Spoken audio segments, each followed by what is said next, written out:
Well, fifth grade, we are continuing our history lesson in Western Europe.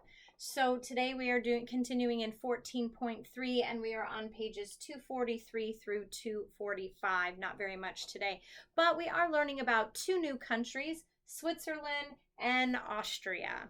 Okay, so let me tell you a little bit about Switzerland. Okay, Switzerland, it's the most mountainous country in Europe. Okay, it does have the Swiss Alps, and there is Matterhorn there. No, not the Matterhorn at Disneyland, but yes, the concept came from that Matterhorn. But the real Matterhorn, where climbers like to climb up through adventure, is the Matterhorn in Switzerland. Okay, now the interesting thing about Switzerland is it is actually landlocked. What that means is it's a country that has no sea coast. So what it does is it actually uses the Rhine River, and they float in boats and things, all of their supplies up and down the Rhine River, so that at least they can have world trade still. Okay, now the capital city of Switzerland is Bern. And now the interesting thing about Switzerland is a couple of things. One, they are known as a neutral country. What that means is they are a nation that has a policy, not, what happened to my note? Policy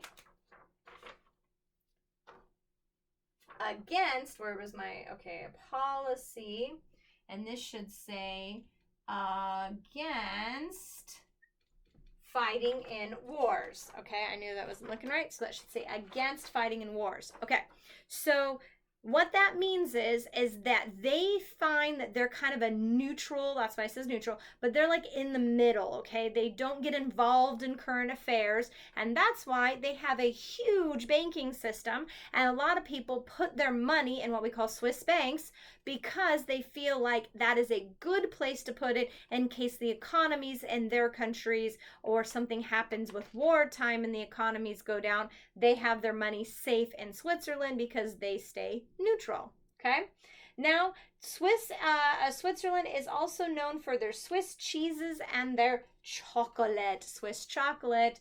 Okay, so that is one of their big exports that they float down the river in their world trade, is their Swiss cheese and their chocolate. Okay, now there are actually three main languages in Switzerland, and that is German, French, and Italian. Pretty interesting there. And one really cool thing about Switzerland is back when back when the Protestant Reformation was happening, okay, and remember, I believe it was John Calvin. Now I'm drawing a blank, but I'm pretty sure it was when a lot of I think it was John Calvin. He went over into Switzerland because he was pushed out of his country. Okay, he went over, and the Protestant Reformation started growing more and more in Switzerland, and they actually there became a very Christian-oriented town called Genevieve. Oh, I forgot to put the J even in. I think I spelled it E-A, Genevieve. I know it's, okay, Genevieve. Okay, I meant to fix that. Genevieve, and they that city in Switzerland was very known for following Christian practices. And so the interesting thing about that is that, what is the guy's name? Hold on. What was his name? His name was Jean Henry Dunant. Okay, he actually was a Swiss banker in Genevieve, and he founded the International Red Cross. Interesting. And the actual Red Cross flag, with the white and the Red Cross background, it's actually very similar to the Switzerland flag. So because it was founded in Switzerland. Okay, interesting thing. Now we're on to Austria. Now Austria is also a smaller country, and its capital city is Vienna. Okay, it is known very much for travel to Vienna because of the castles, the literature, mountains, music, and art that is really popular in Vienna. It is also a landlocked country, and it is most known for its soft-spoken German language. Okay, another really important thing about Austria, and one of the main resources that they give out to the world, is that they have a high amount of a natural resource.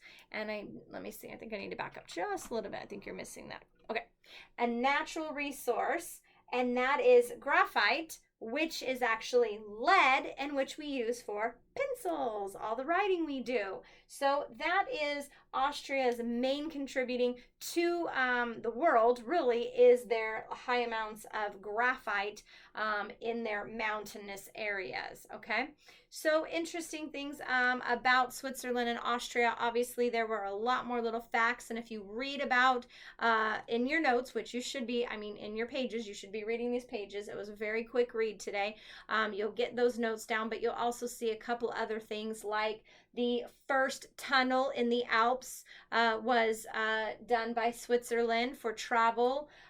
They also have a long tunnel system for travel as well, and some other fun facts about both countries within those pages. So I'm going to step out of the way, let you guys take down your notes, and I hope you guys are really liking learning about all these different nations in Europe, and also learning about your interesting nation within your own nation report. I'm not sure if anyone picked Switzerland or Austria, but yesterday when Lexi read her notes, boy was she disappointed that I had some of her notes up on the board for France, because she wanted to share all those fun things with you about the Eiffel Tower and the Louvre and the Notre Dame, the Cathedral Notre Dame. And so she was really disappointed that I shared that with you, and now I'm embarrassing her like I always do. But that's the good thing about having your kid in class, right? Well, I hope that you guys are enjoying history. I'm going to cut this video short because it's Friday. I want you guys to be done, so take your notes.